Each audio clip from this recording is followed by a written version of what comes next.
नमस्ते, मैं हूं अजितेश मिश्रा। समझने ही नहीं देती सियासत हमको सच्चाई, कभी चेहरा नहीं मिलता तो कभी दर्पण नहीं मिलता, यानी कि शीशा, आईना।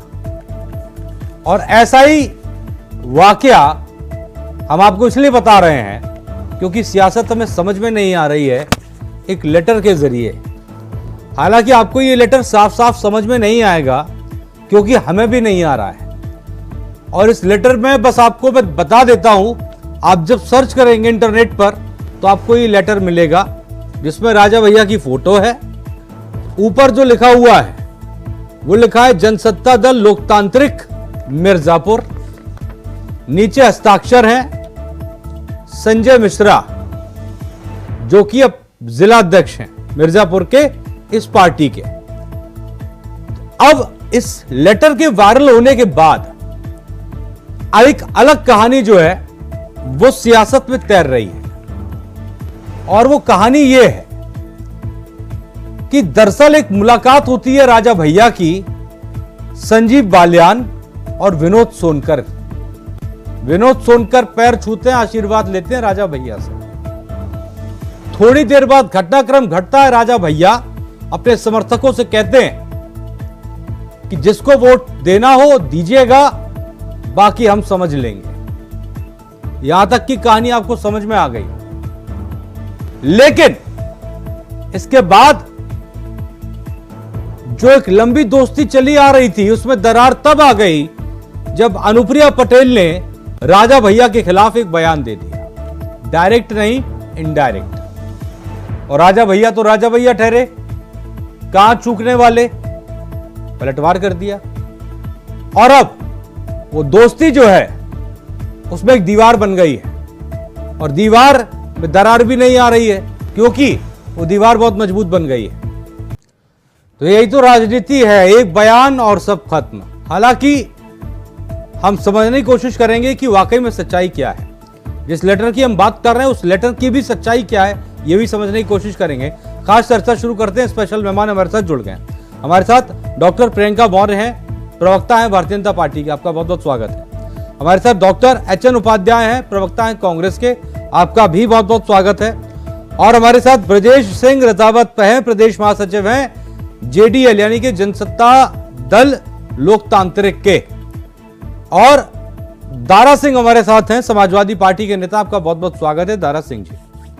तो चर्चा शुरू करें। और चर्चा शुरू जब करेंगे तो प्रियंका मौर्य जी से करेंगे। प्रियंका जी, जब 400 पार का नारा दिया गया और अब जो कहानी बनी है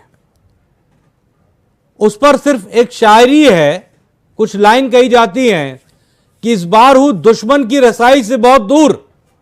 ये कह रहे थे प्रधानमंत्री नरेंद्र मोदी और आपके तमाम लीडर कि इस बार हूं दुश्मन की रसाई से बहुत दूर, इस बार मगर जख्म लगाएगा कोई और। अनुप्रिया पटेल ने लगा दिया क्या जख्म? देखिए, ऐसा है कि भारतीय जनता पार्टी कार्य पे, काम पे वापस से जीतने वाली है और बम्पर वोटों से जीतेगी। वही सबसे बड़ा जवाब होगा भारतीय जनता पार्टी का सभी के लिए। और संगठन के निरंतर कार्य से और जो कार्यकर्ता बूथ लेवल पे कार्य करते हैं भारतीय जनता पार्टी के, उनके बल पे, उनके समर्थन से अनुप्रिया पटेल ने जख्म लगाया या नहीं? अनुप्रिया पटेल ने जख्म लगाया नहीं मतलब? अनुप्रिया पटेल ने राजा भैया के खिलाफ बयानबाजी करके, वो राजा भैया जो पिछले 2 राज्यसभा चुनावों में आपके साथ रहे, लगातार आपका साथ दिया, उनको आपसे दूर कर दिया कि नहीं कर दिया? पार्टी अपने कार्य पे वोट मांग रही है। अब वो जख्म है कि क्या है ये तो आप उन्हीं से पूछिए, तो वो ज्यादा बेहतर जवाब देंगे जिसने जख्म लगाया है और जिसको जख्म मिला है। आप मानते हैं ना जख्म उन्होंने लगाया और जख्म आपको मिला है? ये आप अनुप्रिया पटेल को नहीं कहना चाहिए था, आपको ऐसा लगता है? अब आप पता नहीं क्या सुनना चाहते हैं। मैंने तो बोल दिया जो मुझे बोलना था। अच्छा, मैं चलिए ठीक है, आसान भाषा में एक और बार पूछ लेता हूं। मैं कह रहा हूं राजा भैया जो आपके साथ थे पिछले 2 चुनावों में, अब आपके साथ नहीं है, ठीक है? अब आप जवाब दीजिए, ठीक कदम है या गलत कदम है? मैं कह तो रही हूँ कि भारतीय जनता पार्टी विकास पे, कार्य पे निरंतर अपने वोट ले आती है अपनी जनता के बीच। तो उसी पे भारतीय जनता पार्टी इस बार भी चुनाव लड़ रही है और जनता का समर्थन भैया की जरूरत नहीं है। ठीक है, ओके। यही सुनना चाह रहा था मैं, क्योंकि पिछले 2 ये राज्यसभा आप चुनावों में स्वयं के राजा भैया आपके स्टेटमेंट को साथ थे आप स्वयं और आपको समझते उनकी रहिए, जरूरत आप थी। एक स्टेटमेंट देते हैं। स्पष्ट स्टेटमेंट ही देना चाहिए मैम, खासतौर पर तब ये जब आपका आपको अपना मत है और लाखों आपकी करोड़ों लोग अपनी सुन रहे हो। एनालिसिस है। जब आपको लाखों करोड़ों लोग सुन रहे हो तो स्पष्ट बोलना चाहिए। ब्रजेश सिंह हमारे साथ जुड़े हुए हैं। ब्रजेश सिंह जी, जी मिश्रा जी। अब पूरा चूंकि किस्सा तो सामने है, तो पहले तो मैं ये जानना चाहता हूं कि चर्चा की शुरुआत में जो लेटर मेरे हाथों में था और ये रहा वो लेटर, ये सच है या किसी का बनाया हुआ है, फर्जी है? देखिए, लेटर अभी हम लोग, आपकी आवाज नहीं आ रही है, अनम्यूट कर लीजिए फोन को और फोन थोड़ा पास ले आएंगे अगर आप, तो और बेहतर आवाज आ पाएगी। जी जी जी जी हाँ। देखिए मिश्रा जी, मैं अभी मौर्य साहब को भी सुन रहा था, जिनका ये कहना था कि देखिए मैं अपनी दम पर है। देखिए अपनी दम पर उन्होंने विधानसभा का चुनाव भी लड़ा था। विधानसभा के चुनाव में वो कहाँ थे, जग जाहिर है सारी चीजें। रही बात राजा भैया जी की, हमारे राष्ट्रीय अध्यक्ष जी की, तो मैं ये क्लियर करना चाहता हूँ कि सदा दुरैया ना बन फूले, यारो सदा न सावन हो। जब हम ना वहाँ के प्रत्याशी हैं, ना ही हम वहाँ से चुनाव लड़ रहे हैं, तो क्यों ये राजा भैया के पीछे अनुप्रिया पटेल जी पड़ी है, क्यों ये लोग पड़े हुए हैं? अरे अगर यह बात थी तो सामने आकर के वो बातें की जा सकती थी, जब हमारा कोई वहाँ से प्रत्याशी नहीं लड़ रहा है। और हम लड़ अपनी दम पर रहे हैं और विनोद सोनकर संजीव बलियान के साथ जा रहे हैं और पैर छू रहे हैं, आशीर्वाद मांग रहे हैं। हालांकि चलिए राजनीतिक संस्कार भी हो सकता है, नहीं लेकिन बिल्कुल मैं मिश्रा जी, सर ये लेटर का एक बार और क्लियर कर दीजिए ना प्लीज। ब्रजेश सिंह जी, ये लेटर सही है या फर्जी है? नहीं, ये लेटर अभी हम इसकी पुष्टि नहीं कर सकते हैं, क्योंकि ये लेटर हमारे पास नहीं आया है अभी तक पार्टी से। अरे संजय मिश्रा आप ही के जिला अध्यक्ष है ना मिर्जापुर के? हाँ, मिर्जापुर के हमारे जिला अध्यक्ष हैं। ये इनके साइन किए हुए जो लेटर ये जो वायरल हो रहा है, आप इसकी पुष्टि नहीं कर रहे हैं ना? आप नहीं देखिए, हाँ, हमारे आदरणीय राष्ट्रीय अध्यक्ष जी ने, हमारी कार्य कमेटी की बैठक हुई जो कुंडा में, उसमें उन्होंने क्लियर कर दिया है कि हमारा जो भी, क्योंकि हमारे प्रत्याशी खड़े नहीं हो रहे हैं, हाँ, तो आप जिसको चाहे जिले में जिलाध्यक्ष को वो पावर है कि जिसको भी समर्थन देना चाहे वो दे सकता है। यहाँ तक तो क्लियर है, यहाँ तक तो क्लियर है। ये मिर्जापुर वाला लेटर है।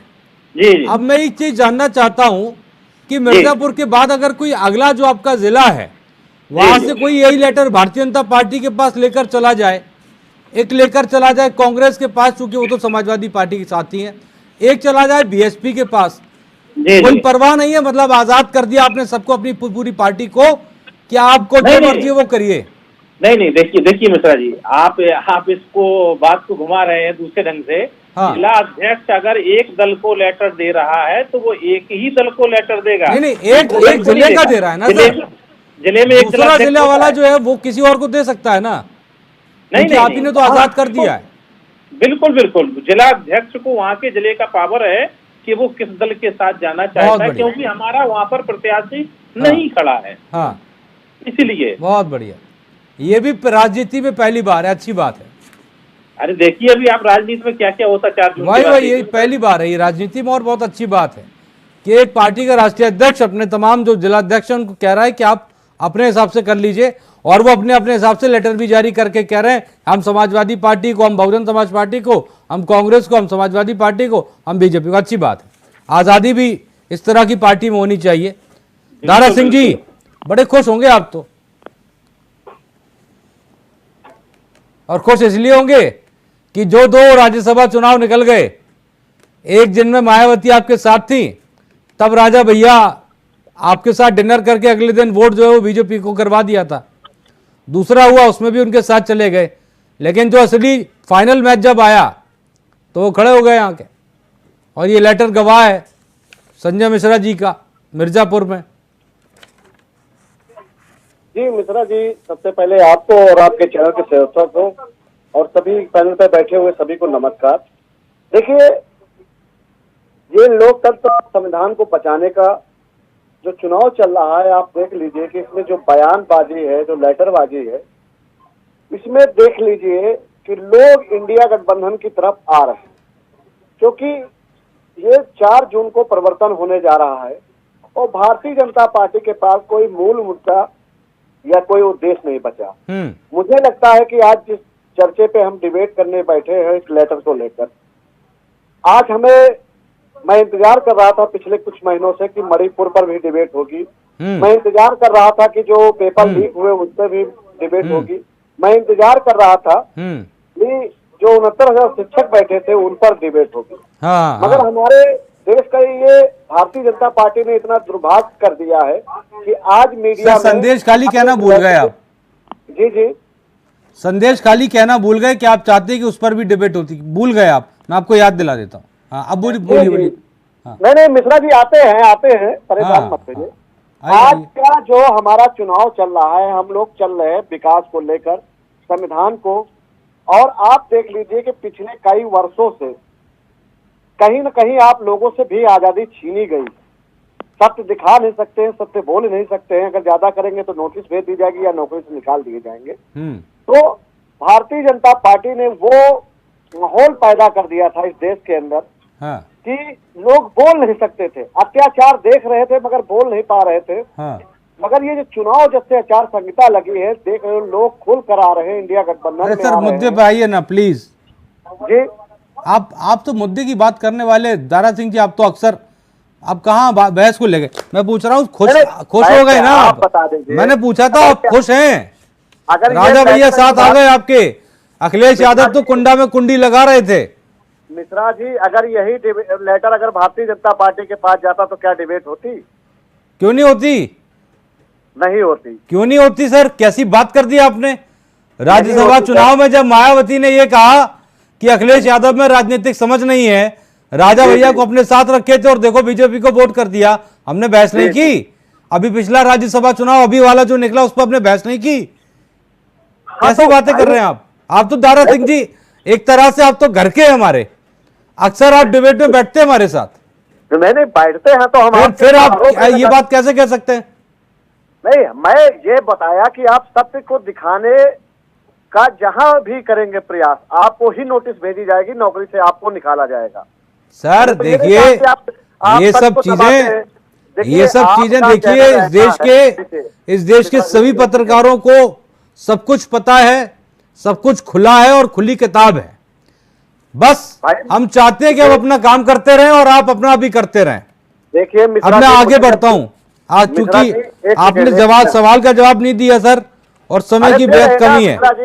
सुनिए, मुझे दुख होता है जब रायबरेली में मैं किसी पत्रकार की लाश देखा। मुझे दुख होता है जब अस्पताल में बिन इलाज का कोई आदमी मरता है।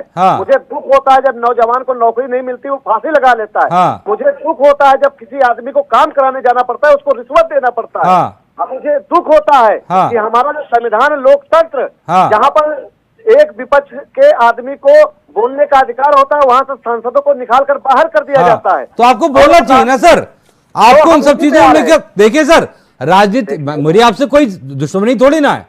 अगर मैं सवाल आप कोई बात कर रहे हैं और अगर मैं आपको याद दिला दे रहा हूं कि आपको इन सब चीजों का दुख होता है, संदेश खाली का दुख होता है कि नहीं होता है, तो आप ये मत सोचा करिए कि मैं बीजेपी वाला सवाल कर रहा हूं। ऐसा नहीं है सर। मेरा काम है सर टोकना, सही बात पर टोकना और आदमी को सही पॉइंट पर लाना। और अगर आप सही पॉइंट पर अपने आप आ जाते हैं तो मैं आपका स्वागत भी करता हूं।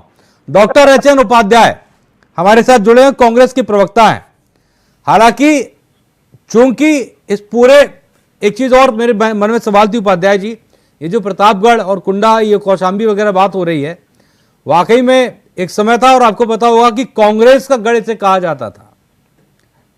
लेकिन धीरे धीरे क्या हुआ कि ये कन्वर्ट हुआ राजा भैया, और लोगों ने एक छवि बना दी कि भाई कुंडा का राजा कौन? राजा भैया। और अब जब चुनाव लड़ने का नंबर भी आया तो प्रत्याशी भले ही गठबंधन का है लेकिन प्रत्याशी उतरा समाजवादी पार्टी का। थोड़ा तो सर खराब लगता ही होगा। जी अजितेश जी, हमको कोई खराब नहीं लगता है। ये गठबंधन में जिसको सीट जहां पर मिला वहां पर चुनाव लड़ रहा है। यहाँ हम लोग कांग्रेस या सपा ये प्रत्याशी नहीं मान रहे हैं। आदरणीय अखिलेश यादव जी और आदरणीय राहुल गांधी जी पूरे गठबंधन को जिताने के लिए चुनाव प्रचार कर रहे हैं। जहां तक राजा भैया की बात है, देखिए ये लोग जब अपने मातृ संगठन आरएसएस को कहते हैं, इनके अध्यक्ष जेपी नड्डा जी, कि अब हमको उनकी जरूरत नहीं है। ये लोग कितने दम में हैं और कितने एहसान फरोश हैं। जब राज्यसभा का चुनाव था तो राजा भैया बहुत अच्छे थे, समर्थन दे दिए। तो अब की बार भी प्रयागराज किसी को बुलाकर बात कर रहे हैं, किसी को बेंगलोर बुलाकर बात कर रहे हैं। अब इस समय जो देश में, जैसा कि हमारे अन्य पैनलिस्ट भाइयों ने बताया, होता तो यही है ना सर, जी होता तो यही है। अब सर वो कोई किसी को चिरकुट कह देता है, कोई कह देता है बहुत चालू पार्टी है वोट मत करिएगा, लेकिन जब मौका आता है तो साथ आ जाते हैं। राजनीति है सर, वो कर रहे हैं, आप भी कर रहे हैं, संविधान कर रहे हैं कि नहीं कर रहे बचाने के लिए बस आपने एक झंडा उठा लिया है कि ये तो संविधान को बचाने के लिए, जिन्हें हम चिरकुट कहते थे या जो हमें चिरकुट कहते थे हम उनके साथ हैं, क्योंकि हमें संविधान बचाना है सर। अरे अजितेश जी, हाँ, आप तो वरिष्ठ पत्रकार हैं, बहुत अच्छा आप जो है संचालन करते हैं। ये बताइए, राजा भैया ने कितना बढ़िया संयमित जवाब दिया कि जो है राजा कोई नहीं है, बिल्कुल ईवीएम से जनप्रतिनिधि पैदा होते हैं। बहुत अच्छा जवाब लगा वो। हाँ, लेकिन अनुप्रिया पटेल जी ने राजा भैया के कार्यकर्ताओं को भड़काने का काम किया। और अभी तक इतने पूरे चुनाव में किसी बीजेपी नेता की तरफ से इस तरह की बयानबाजी नहीं देखी गई थी राजा भैया के खिलाफ। खैर, तो इनके हो सकता है अनुप्रिया जी खुद हराना चाहती है अपने गठबंधन को। हाँ, हो सकता है इसकी संभावना है। खैर एक जरूरी बात भी है, एक जरूरी बात भी है। और चूंकि प्रियंका मौर्य जी के लिए, डॉक्टर प्रियंका मौर्य जी को, एक सेकंड रुक जाइए सर, उपाध्याय जी आ रहा हूँ सर, आ रहा हूँ इनके गठबंधन के लोग आ रहा हूँ उपाध्याय जी, मेरी आवाज आ रही है आप तक? मैं आपके पास आ रहा हूँ, एक सेकंड में आया सर, जरा एक बयान सुनवाते हैं। और डॉक्टर प्रियंका मौर्य जी उस बयान को जरा सुनिएगा ध्यान से, उसके बाद आपसे सवाल करता हूँ। वो बयान सुनाइएगा जिस बयान का मैं जिक्र कर रहा हूँ, मैं बताऊंगा नहीं वो बयान कौन सा है, जरा प्ले कर दीजिए आप। देश में 543 स्थान पे चुनाव हो रहे हैं। कई जगह बड़े बड़े अनुभवी लोग, बड़े बड़े करिश्माई लोग चुनाव लड़ रहे हैं, लेकिन एक ही क्षेत्र है पूरे देश में जाके सांसद को ना कोई सांसद जी बुलाता है, ना कोई मंत्री जी बुलाता है, ना कोई उनको नाम से बुलाता है। पूरे क्षेत्र में लोग माता जी के नाम से बुलाते हैं।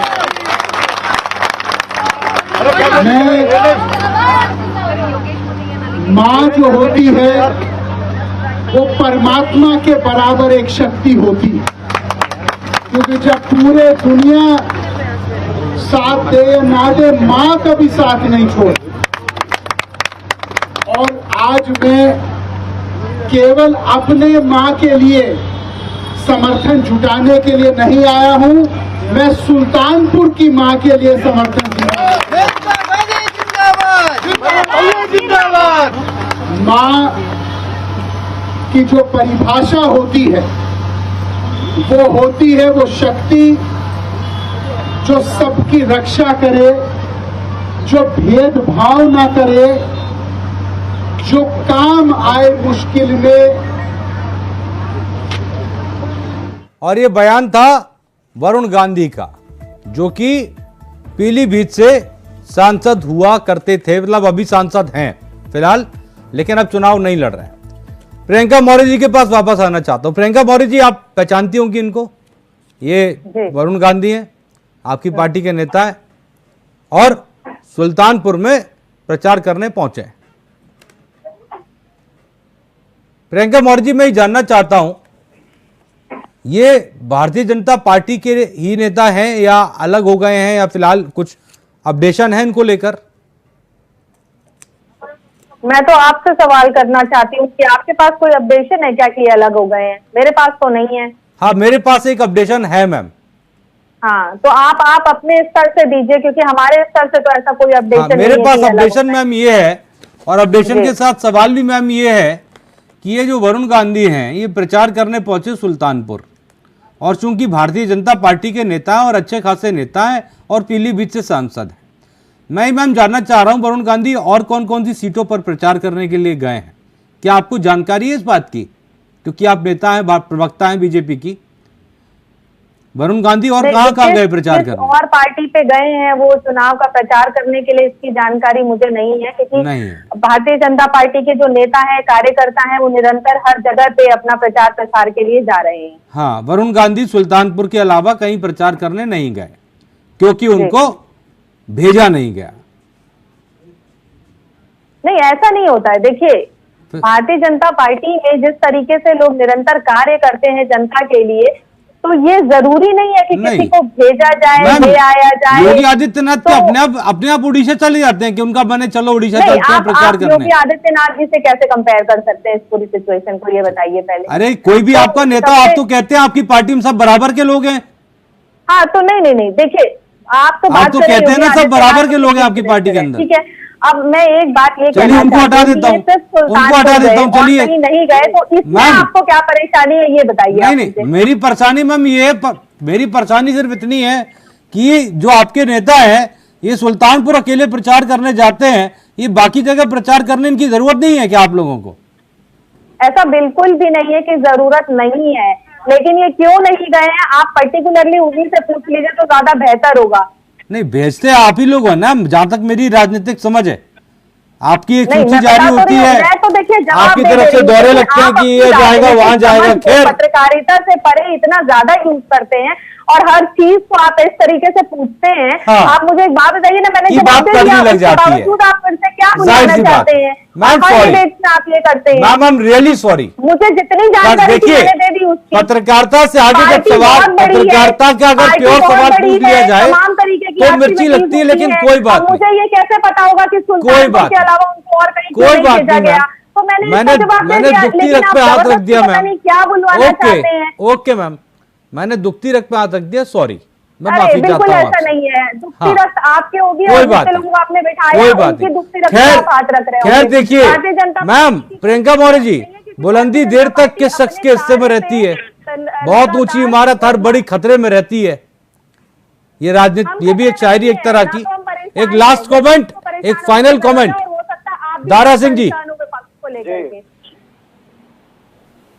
देखिए, भारतीय जनता पार्टी ने सिर्फ दो लोगों को नेता बनाया, एक स्मृति ईरानी जी को और एक कंगना रनावत जी को। पार्टी ने किसको नेता बनाया? अखिलेश को नेता बना दिया, आपके नेता और भारतीय जनता पार्टी को जिताइए और अम्बानी को मजबूत किया जा सके। भारतीय जनता पार्टी और आपने सर किसको नेता बनाया? प्रियंका जी एक सेकंड रुकिएगा जरा, प्रियंका जी एक सेकंड रुकिएगा। आपने किसको नेता बनाया दारा सिंह जी? अरे हमने कितने नेता बनाए हमारे? कितने? आप देख लीजिए, अक्षय यादव, आदित्य यादव, डिम्पल यादव, अखिलेश यादव, अभिषेक यादव, धर्मेंद्र यादव।